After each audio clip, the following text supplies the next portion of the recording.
Ahead of the primaries of the political parties, no fewer than 61 aspirants are jostling for the governorship tickets of the ruling PDP, the APC and Labour Party in Edo State. They are seeking to succeed Governor Godwin Obaseki of the PDP, whose second term will expire on November 12, 2024.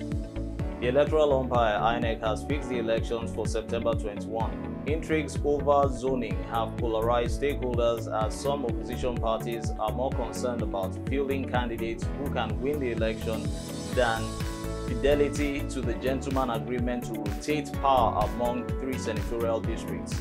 The days ahead will actually tell how these political parties will handle the ill feelings among its members as it plans to contest the elections and dislodge the incumbent PDP in the state. Welcome to the show Viewpoint, where we discover perspectives and embrace dialogue. I'm Odiawa AI. I'm Ideally Grace. Join us in the next phase of the show.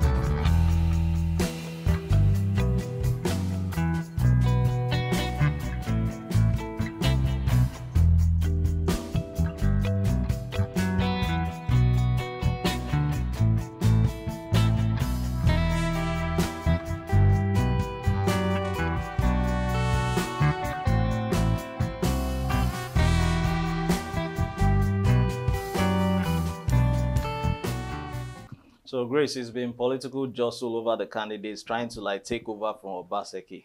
What do you have for us and viewers out there this very Wednesday? If I must say, Edo State is actually at the back end of the world right now.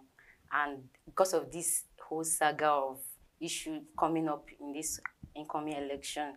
But obviously, Edo South and Edo North have always been dominating or has been in seats for the past 8 years, which is from the regime of Oshomole and Obaseki. And now, respectively, they are trying to, with all fairness, they are trying to shift the zoning and districts to the Edo Central. With all fairness, do you think is appropriate for them to zone this incoming governorship election, which is causing a huge saga in Edo State right now? Well, frankly speaking, I would say zoning has been something which has been on for a very long period of time, not only in Edo State, as to, in the interest of peace, each area needs to be satisfied as to tasting the national cake. I want to call it that way. Now, Edo South, now right from 1999, has been majorly dominant in Edo State. Now, taking over from Edo South, you had Edo North. Now, back again is Edo South. Now, there was a unilateral agreement, actually, when Obaseki had actually taken power, that there should be a rotational basis, that upon exiting power from north to south, from south, they should fall back on the central. Now, if we go back historically speaking, we had the likes of Antie Nahuru and Ambrose Ali, who were frontliners from championing independence from 1958 to 1959. Now, these people are actually from Edo Central. So where there had to be a dwindle or cascading down from Edo Central, not being active in the political affairs in Edo State, we can't even know when they lost track of time. So now, in the interest of peace, I want to say it's only fair and it's only justifiable that Edo Central should be really represented, even though demographically speaking, when it comes to votes, they are of the lesser margin by 20%. Unlike Edo South, which is all-encompassing from both even Edo North and Edo Central. It is obvious we should not be focusing our attention into this zoning issue that is bringing this backlash in Edo State right now. Rather, we should focus all our attention on who to resuscitate every individual that is capable of resuscitating Edo State right now. So, Odiawa, this issue of Edo Central, because looking at it, Edo Central have low voters. If we want to look about into the numbers, we have the Edo North and the Edo Central and the Edo South. And the Edo South, I think we have 52, and Edo North we have 28 thereabout. And the least number of voters is coming from the Edo Central. Do you think that Edo Central have a chance of winning this coming election, which is causing more harm than good? Sorry. Geographically speaking, Edo Central doesn't stand a chance. But based on the rotational agreements, Edo Central should actually have a say when it comes to the whole electoral cycle. Why? Because of the agreement on ground. Now, if you look at it, I mentioned earlier on when you asked me a question that they actually had a say some years ago concerning the political affairs in the state. But somewhere along the line, probably they lost track of time. Now, it would be a case of someone who has been marginalized. And if that fellow is being marginalized, that fellow will feel uncomfortable. And he or she will have no right, or he or she will now begin to feel that he has a right to take that power. You don't expect to sit at home and expect food to come to give to you. You need to work for it. So this power in question now, which they are jostling or tussling for, is something which they actually need to fight for. Irrespective of the candidates which they have produced from the parties, irrespective whether it's PDP or APC. But they need to respect. For instance, now the likes of PDP has actually respected and regarded the zoning issue. But other parties have disregarded it, have thrown it open to the floor from any senatorial district. Now, this is going to cause an in-house squabble. Once there isn't an agreement in a house, there's always going to be this squabble. It's just like children disagreeing with the parents, or the wife disagreeing with the father, or the husband disagreeing with the wife. So once there's no cohesion within the party, there's bound to be fracas. As we speak now, there's fracas in the APC over why power should actually be vested in Edo Central. Justifiably speaking, I think it's their turn, because all senatorial districts are tactically positioned. We have Adam Socio-political from Edo North, who is in the federal level also. And not just at the federal level, you have APC also, which he is under, and a prominent figure in the APC. Then at the federal level, you have the president also. So they have this influencing factor in Edo State. That's another thing. So it's only the Edo people, the electorate, if democracy were actually right, will actually have their say concerning this election. Okay, thank you. You made mention of the PDPs in support of this zoning issue. So is it a justifiable cause for the PDP to have advantage over APC right now? The power of incumbency has always come into play from time to time. Now, this power of incumbency, once one is on seat, he has the power to influence decisions in the state or within the country, depending on the level, whether it's the federal, state, or even the local level. Now, it's a question of, is it a godfather who is on seat, or is it a technocrat who is going to be on seat? Not necessarily Edo State. Now, Nigeria has a history of abusing power of incumbency, whereby the incumbent influences the decision of the election, and then you end up in tribunal cases. But it hasn't, I don't see that being recorded, historically speaking, in Edo State. Why? Because if we go back down memory lane, we look at the likes of Osumbo, who is currently contesting now in Edo State. Osumbo was under the PDP, but was ousted after 7 months, I think, by Oshiomhole. Now, the question now is, this power of incumbency, will Obaseki try to behave like an Oshiomhole as at 8 years ago? That's the question. Or behave like also Anthony Aneni, or behave probably like Lucky Binidio? These are the questions we need to even look at. Okay, according to opponents of the zoning formula, Edo South has the highest percentage of registered voters in the state. What does that imply, Odiawa? Guys, what does it imply political parties? Actually, politics, if you look at it, is not just a game of interest. Politics is a game of numbers also. It's not just solely a game of interest. Because by the time you look at it, these numbers is what will actually dictate who the actual winner is to come out triumphantly.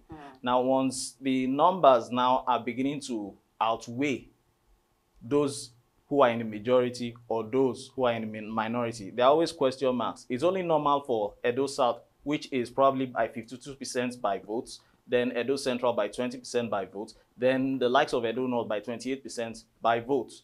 All encompassing, Edo South will swallow up both senatorial districts, which is the North and the Central. But logically, looking at it on a justifiable note, if, in all sincerity, they need to stick to the agreement whereby Edo Central has to bring on board, I want to believe that the voters who want to operate technocratically under a democratic setting will actually back Edo Central, depending on that legit candidate. Now, when it comes to Edo Central, both parties have their candidates. We have the likes of Osumbo, who has been, excluded out of the 29 candidates of the APC. And Izeyamo. These are two prominent figures. I think we should go later or dive into that later on. Then we now have Aswe Godalo, an astute lawyer and philanthropist also. He has actually received the endorsement of Edo Central and Edo South. of the PDP.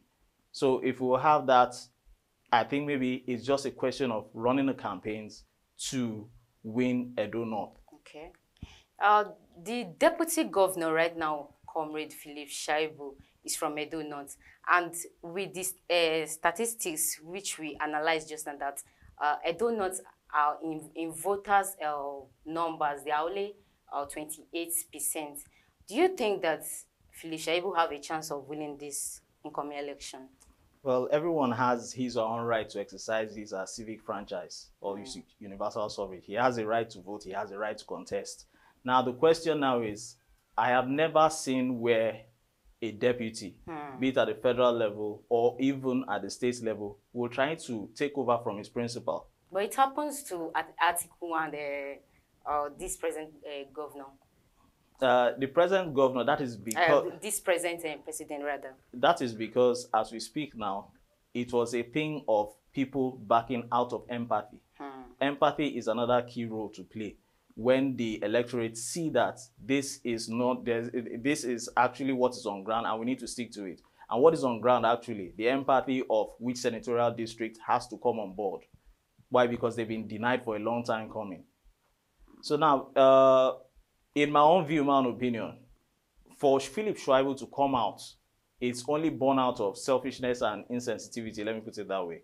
He can go ahead to contest for something at the federal level. Why? Because some statements which he has made has indicted him in the past. He was totally against Oshiomhole during the campaign, which he ran for 8 years with Obaseki. So it's a thing of becoming a Judas to Obaseki when he said he's going to beg Oshiomhole. Now, this is conflict of interest. Now, are you loyal to your party or are you loyal to the opposition? But this politics, and you just said it's a game of interest. It's a game of interest, but how damaging will be the interest in the long run? It's not just a game of interest politics has been addressed as. It has also been addressed as a game of numbers, and most filthily, it has been addressed as a dirty game. Now, this is the dirtiness I'm talking about. Loyalty is what we need to be talking about here. There had been an agreement on ground. Is there actually loyalty? Now, the interest is actually now being deviated from. Okay. Comrade Philip Shaibu accused Governor Obaseki, which we are just talking about now, attempting to be the political godfather of Edo State. Do you think this allegation is too weighty? Godfatherism is something that should never ever be vouched for in any system. It's just like I would say we should address them as stakeholders. It is when they become overbearing, that's when that's when one now begins to address them as godfathers. Why? Because they have this sense of feeling of entitlement that they are responsible for putting you there. Now, a situation whereby Obaseki is now being accused that he's becoming a godfather is a thing he had actually kicked against when Oshiomhole actually wanted to bring it up. It is because of this perceived notion that he's actually backing the popular candidates of the PDP. Okay, if actually Obaseki is really having the interest of the masses at heart, why not giving it to the Edo Central during his second tenure, during his second administration? Now, if that is the case. Now, given it, we all know that cannot happen, particularly in our part of the world. Every head will want to actually make sure he completes its 8-year tenure. Okay. And there are some times whereby they even look for a third-term bid, even though propaganda and talks, or even the media also has kicked against that, to see that it's just a deceptive way of one trying to perpetuate self in power. Now, it is no news that every president or state governor wants to complete his 8-year tenure. Why? Because he feels he or she has something to offer in the name of continuity. If there are projects on ground which were to be executed, another party cannot come there and begin to disrupt the plans which the previous administration had actually had. So if he had not given it to that point in time, there was a stamped agreement, and I will still fall back on that agreement, that after Edo North and Edo South, Edo Central should be there for the interest of peace. We could take a cue from the likes of Delta State, the big heart, which is our sisters. A sister state. They have been sticking to this zoning issue, and there has been peace and harmony. Another thing is, if we are actually brothers and sisters, I don't feel there should be any reason for us to clash swords over this matter, because whoever is on seat is actually serving the whole state in entirety. Okay, let's look into Asue Godalo's record, because it has been obvious that he's one of the strong contenders in PDP aspirant with this incoming election. Can you just put us through with this man's record? Because the way people are hyping, he's the one that is the one capable of delivering Edo State right now, and we've seen the present governor in support of him. Can we just quickly look at, about the track record of this man? Now, if we can have that video. So now right there we can see Asue Godalo there, and he is totally having the back of the traditional rulers, the priests, and even likewise also the people at large. Not just from Edo Central alone, where he's from. We could see honorables there also affirming their backing for him. So it's not just Obaseki throwing his weight behind him alone. Obaseki believes that at least from where he will stop, a technocrat who understands the game plan or the roadmap which has set should take up, not the actual homeboy which they bring on board. A homeboy is only coming on board. Why? Because he's actually serving the interests of the people. Oftentimes, the people will actually want a particular thing, but that thing might be injurious to them in the long run. Let me use the roads, for instance. If you go to Edo State, there are no speed breakers. There are no speed breakers on the highways. It's just a 180, 220 mph all the way. You needed to see Edo drivers, Benin drivers per se. They are very rough. So now, if you have a technocrat on ground who realizes the need of putting a speed breaker on the road to checkmate accidents and rough driving, that is, I'm just using that as an example. You now need a technocrat who is leaving office to bring another technocrat to embrace the plans which are on ground. Oftentimes, it's agreed, or there's a notion that the policies might not be comfortable with the people, which were initiated by an administration. But there's need for dialogue, and when they are pointing the issues or facts on ground, tabling them, then these issues, upon being addressed, will now say, okay, yes, let's see how we can weave our way around it and work with it. That is why you don't need someone who doesn't really understand the plan. I'm not trying to disregard the deputy governor, but the way he's going about it with the statements, comments, and remarks he has made, it's built on not just selfish interest, but innate personal interest. So I believe that you coming in there should not just be to serve your own interest, but also serve the interests of the people. Now, I'm not restricting it to Edo State alone, but the state at large or the nation at large. Okay, thank you.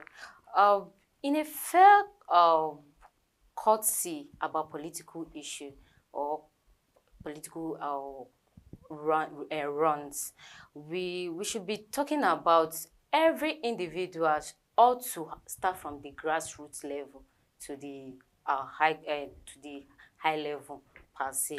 So now this Asue Godalo, we are just seeing this man on the timelines with during this gubernatorial election.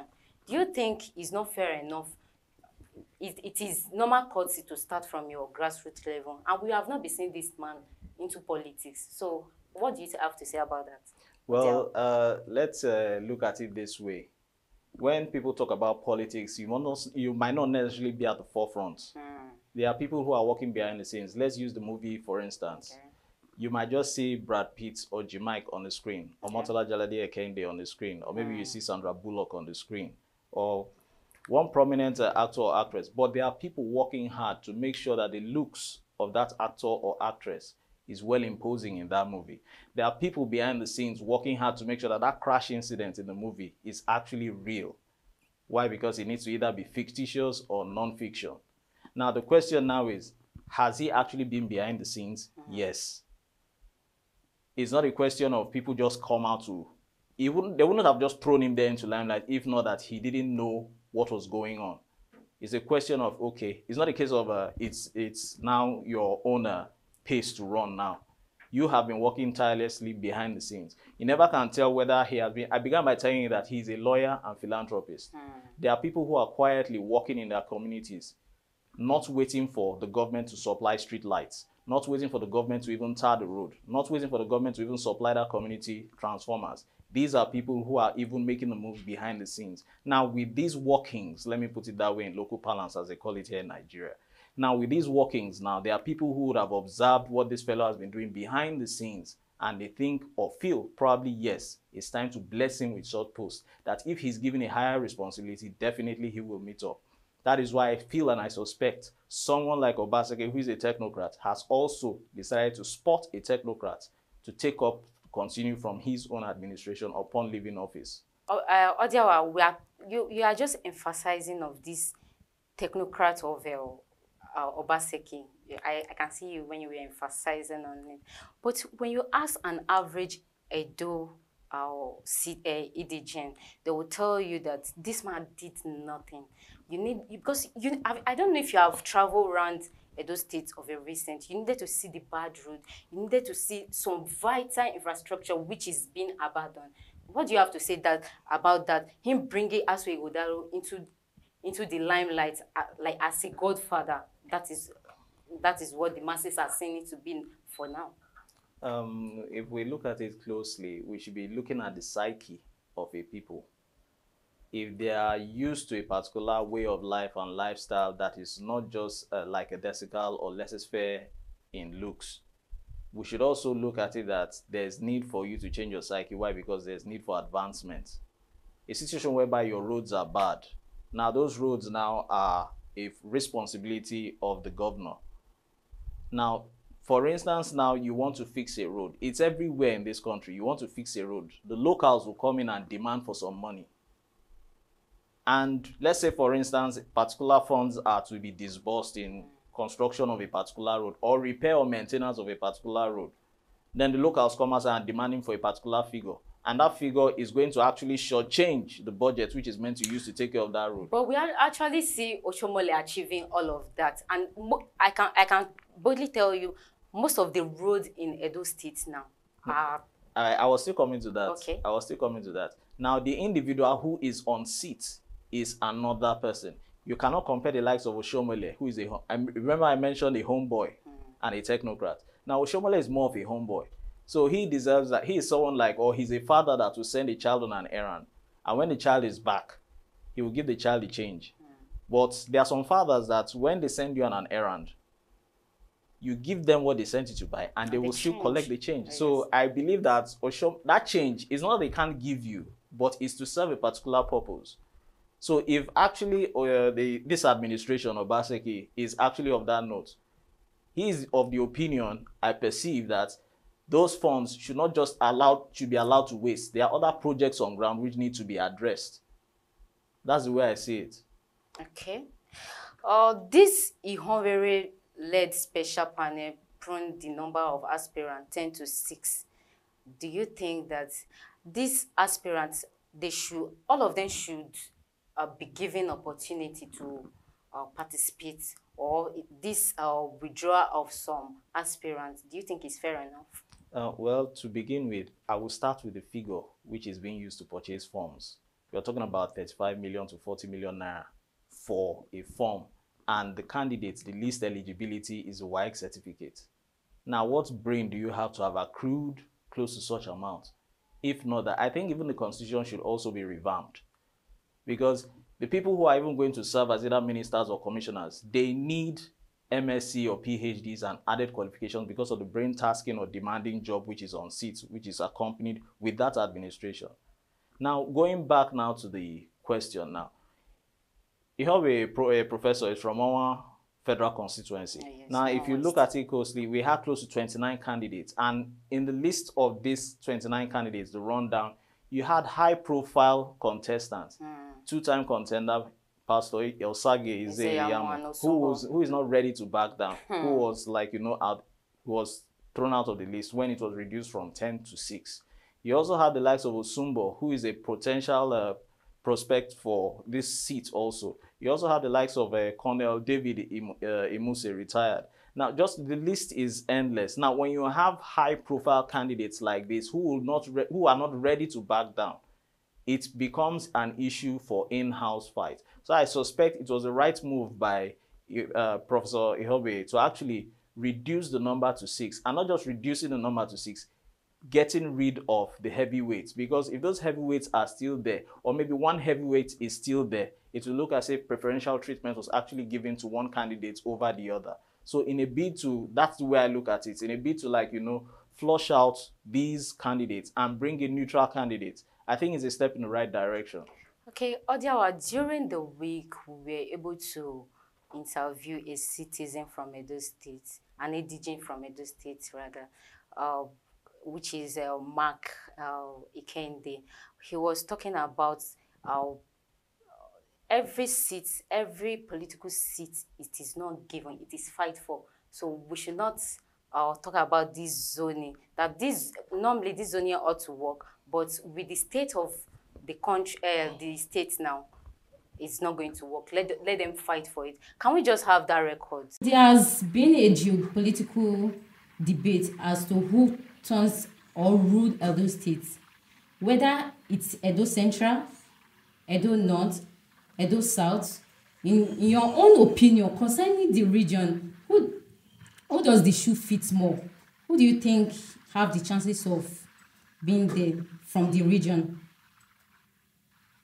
Well, the truth is, power is not given, it is taken. Power is not given, it is taken. You cannot sit. So you are trying to say that there is room for overtaking. Yes, that is what I am trying to say. But however, I will come back to the objective aspect of it. That is about who actually deserves to be on that seat now, which region. Okay? I'll come back to that. But the fact is, power is not given. Even if, okay, what if at the end of the day, the deserving region does not emerge in any of the major parties? That's another one. So that is it.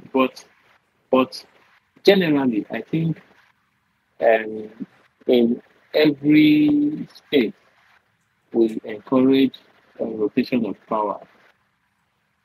And in Edo State, there are 3 senatorial districts, like in every other state, the North, Central, and South.